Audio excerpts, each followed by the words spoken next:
Hey guys, the Commander Casual here. I'm just taking you through a quick deck tech of my Maelstrom Wanderer Primal Surge deck. So the combo we're actually running, that the deck is built around, is Primal Surge and Laboratory Maniac.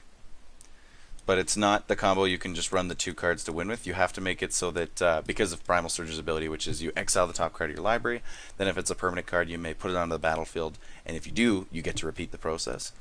That means your entire deck, short of the Primal Surge, has to be permanent cards. So we're not running any instants or sorceries other than Primal Surge. And then Primal Surge works with Lab Maniac as a win con because if all the cards in your deck are permanents, you play out your entire deck essentially, including the Lab Maniac. And then when you go to draw, you deck yourself and you win because of the Lab Maniac trigger or effect or whatever. I chose Maelstrom Wanderer just because he gives us access to 3 colors, and Maelstrom Wanderer is just a ridiculously good commander, especially in a creature-heavy deck. Because he gives creatures you control haste. He's a 7/5. He's a big body for 8, and you get to cascade twice off him. So everything in the deck is also cascadable off the Maelstrom Wanderer, except the Primal Surge because it's a 10-drop. That was just more of a stylistic choice on my part. My brother has a Maelstrom Wanderer paper commander deck, and he made the entire thing cascadable off the Maelstrom Wanderer, and it's a really fun way to play the deck. So the mana base is pretty basic, as my mana bases usually are for my decks. For non-basics, we've got like a Command Tower, Exotic Orchard, Frontier Bivouac. We've got the 3 guild gates that fit into our colors. We've got the 3 temples that have the same guild gate splits that fit into our colors, and I've mentioned this many times before, that I really like the temples for color fixing in lands. We've got a Blighted Woodland because it lets us ramp. We've got a Myriad Landscape for the same reason. Evolving Wilds and Terramorphic Expanse let us fix our colors a little bit. Reliquary Tower is nice because we have like a Prime Speaker Zigana. We actually do have a fair bit of card draw effects in here, so it does actually matter. And then we've also got a Temple of the False God just because it lets us play some extra stuff. And the rest is all just forests, islands, and mountains. The deck is pretty green heavy because it is mostly like a creature deck, but it does have a fair amount of blue and red in it as well. So for for mana rocks, we're not actually running a lot, despite the fact that we don't have any ramp spells, or like ramp instants and sorceries, like no Cultivate, no Kodama's Reach, no Explosive Vegetation, no Rampant Growth, which was really hard for me not to put into a deck because I love those spells and I really like to ramp. So we've got a Soul Ring, Thought Vessel, and a Hedron Archive as far as mana rocks go. But we've got tons of other ways to ramp. So we've got Cryptolith Rite, which lets our creatures tap for mana. We've got a Rattleclaw Mystic, which is just a good dork. Coiling Oracle can either draw us a card or ramp us a card. Farhaven Elf ramps us a basic land. Growing Rites of Itlamok essentially functions as like a Gaia's Cradle in this deck that also lets us search up a creature off the top of our library. Wood Elves just lets us go for a forest. It's kind of like a Farhaven Elf, but it's non-basic. Courser of Grufix lets us play lands off the top of our library. What else have we got? We got an Oracle of Moldiah, because that card's ridiculous. Bounty of the Luxa, kind of rituals for us almost, every other turn, essentially. Solemn Simulacrum, obvious commander staple. What other ramp do we have? That's pretty much it. It does pretty well. The main thing is just that you kind of need to get up to 8 mana for the Maelstrom Wanderer. We've also got like a Zendikar Resurgent to increase our mana, but that's more of a later game thing. That's pretty much all of our ramp. Most of the deck is honestly just a bunch of creatures, lots of enter the battlefield effects, although I ended up cutting Panharmonicon from this deck list, I think, because it just isn't, you just don't, like, it's good, but you don't really need it, I guess.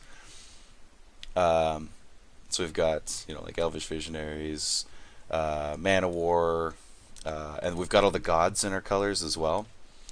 I'll go through the card draw actually. So we've got Coiling Oracle, which can draw us a card. Seed of Sanctuary lets us kind of filter off the top of our library. We've got Heuristic Study, because this card's ridiculous. Thassa doesn't draw us cards, but lets us scry. Edric gives us card draw and incentivizes people not to attack us.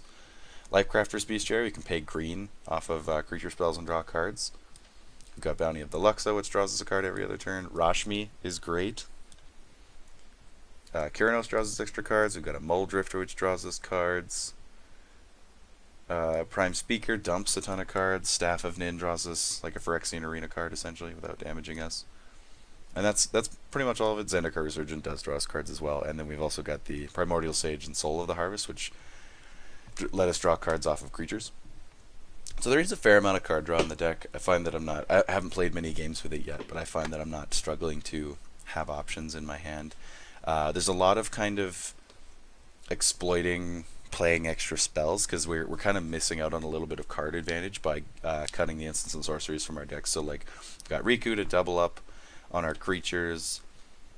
We've got like Rashmi to hopefully get kind of like a pseudo Cascade going. We have Cascade off of Maelstrom Wanderer. We've got Mind's Dilation to play other people's spells. Diluvian Primordial to play other people's instant sorceries from their graveyard. Molten Primordial to steal people's stuff for a turn. Godfarrow's Gift to get some graveyard recursion going. Brutalizer Exarch lets us tutor for a creature, or we can tuck a creature. Combustible Gearhulk, oh yeah, also kind of draws us cards or does damage depending on how the opponent wants to use the ability. Sunbird's Invocation, because this card is absolutely nuts and should make it its way into just about every red commander deck that exists. Kiki Jiki lets us double up on some stuff, so is Conscripts. And yeah, the rest of the deck is kind of just utility and stuff.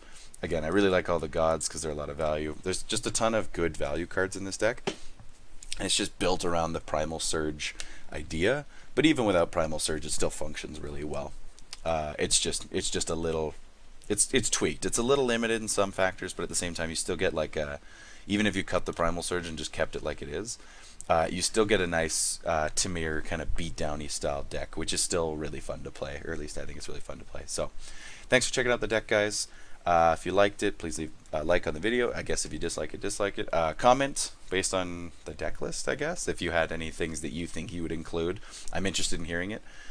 Please let me know. Obviously, a lot of these cards are personal preference kind of cards. They're cards that I really like to play with. That's why they're in the deck. You can pretty much do any kind of value deck with this Primal Surge Laboratory Maniac style and just run whatever permanency you like. You could do a very enchantment heavy deck. You could do like a complete creature deck.